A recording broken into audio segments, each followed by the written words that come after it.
Although I'm not the world's biggest fan of Alcoholics Anonymous, for this video, I would just like to take one concept from Alcoholics Anonymous that I really do like and I think is applicable to a bigger subject. That is the low-bottom alcoholic. The low-bottom alcoholic is the person who has to really hit a very low bottom before they wake up and can acknowledge that they're an alcoholic and start changing their lives. What is a low bottom for an alcoholic?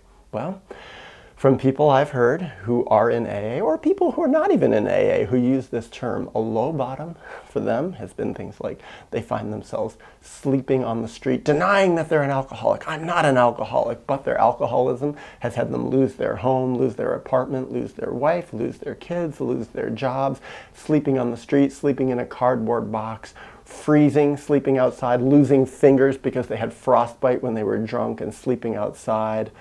Oh, all sorts of things like this, getting their teeth knocked out, cirrhosis of the liver, all sorts of different problems that alcoholism, low bottom alcoholism, can cause. Ending up in the hospital repeatedly for having alcohol toxicity, fighting, getting beaten up, ending up in jail, committing crimes, beating up other people. These are all things that are associated with being a low bottom alcoholic. Now, the reason I bring this up is because I think as a whole, writ large, our species, Homo sapiens, human beings, are a low bottom alcoholic in terms of how we are living as a species overall. Now, there are individuals who are exceptions. There are individuals who are smarter, who live healthier, who are fighting against this, but as a whole, the 7 billion of us, and how many years before it'll be 8 billion, 9 billion, 10 billion, we're a low bottom alcoholic. We're not waking up to the reality of the destruction we're causing. The destruction we're causing to the planet, the destruction we're causing to our children, the destruction we're causing to the oceans, to the forests, to the land, to the air. We're profoundly destroying our planet, or we're really ruining it, just trashing it at such a rapid rate. I see it all over the world as I travel. You can't turn on the news and not see it. Yet, in terms of really changing our behavior in a really profound way that's going to do something about it, I don't see us waking up. I really don't see us waking up, certainly not quickly. Yeah, people talk, we got to change this, we got to change that. But on a mass scale, really doing something about it, I think we're a lot like the kind of low-bottom alcoholic who I saw. They would come to therapy sometimes. They would tell me, I know, they're like missing 3/4 of their teeth and they're still sleeping out on the street homeless. And they say, yeah, I know, I got a drinking problem. I got to do something about it. But they don't do anything about it. To me, that's still a form of denial of their alcoholism. If you're not doing something about it, in a way, you're still saying it's okay to be this way. Or maybe it's just that we're suicidal as a species. Kind of like, I think some alcoholics, they just say, I'd rather die than change my life. I'd rather die than feel my pain. I'd rather die than make the sacrifices I need to get back on a healthier course.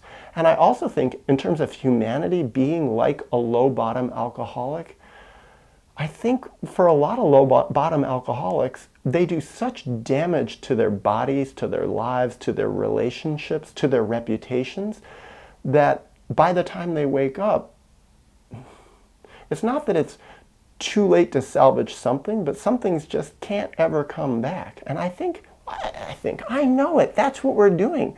That's what human beings are doing as a whole. We're ruining things that you can't clean up so quickly. You can't change. Just like an alcoholic who's lost all their teeth. Yeah, they can get fake teeth put in, but you don't grow your teeth back. You can get a liver transplant, but you can't regrow your liver. So many things that low-bottom alcoholics can't get back once they've trashed it. And that's a really sad thing, I think, about humanity, that we're causing such destruction and such harm. And in a way, the question is why? I was going to say it's an aside, but it really isn't an aside. I think actually the reason that humanity is a low-bottom alcoholic is the same reason that alcoholics who are low-bottom alcoholics are low-bottom alcoholics. It's unresolved trauma. It's too painful to look at this unresolved trauma. It's easier in a way to numb oneself with all the addictions, to numb oneself with all the things that we're doing as human beings, as a species writ large, than on a mass scale to look at it. To out our parents for being as terrible as they were across the whole human species. All the inappropriate things that they've done, and our grandparents did. All the intergenerational trauma. And to look at the trauma that each of us as individuals has absorbed, has become, has carried on by the things that we've done. I think of the big book, the main text of Alcoholics Anonymous, to get back to it. Something that I noticed, I read the book. It's actually quite an interesting book. I don't agree with a lot of it, but there's a lot of wisdom in there still. I think the main thing that I found very interesting is the first word. I believe it's chapter 1 of the big book. It might be the prologue. I haven't read it in 10, 15 years, but I think it's chapter 1 if I'm right. The first word of chapter 1, war. W-A-R, war, the first word. War fever was running high. It was about World War I. It was about Bill W.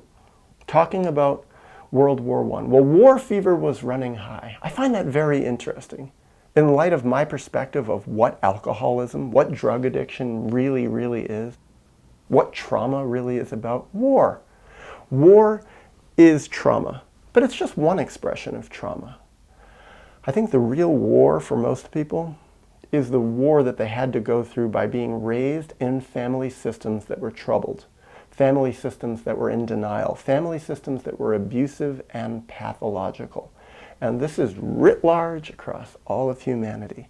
And not just this generation, but the last generation, and the generation before that, and the generation before that. It's trauma. It's unresolved trauma. And implicitly, without stating it explicitly, I don't even know if the word trauma is ever used in the big book.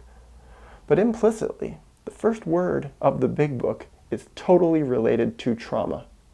And that's where I think alcoholism comes from. That's where low-bottom alcoholism comes from.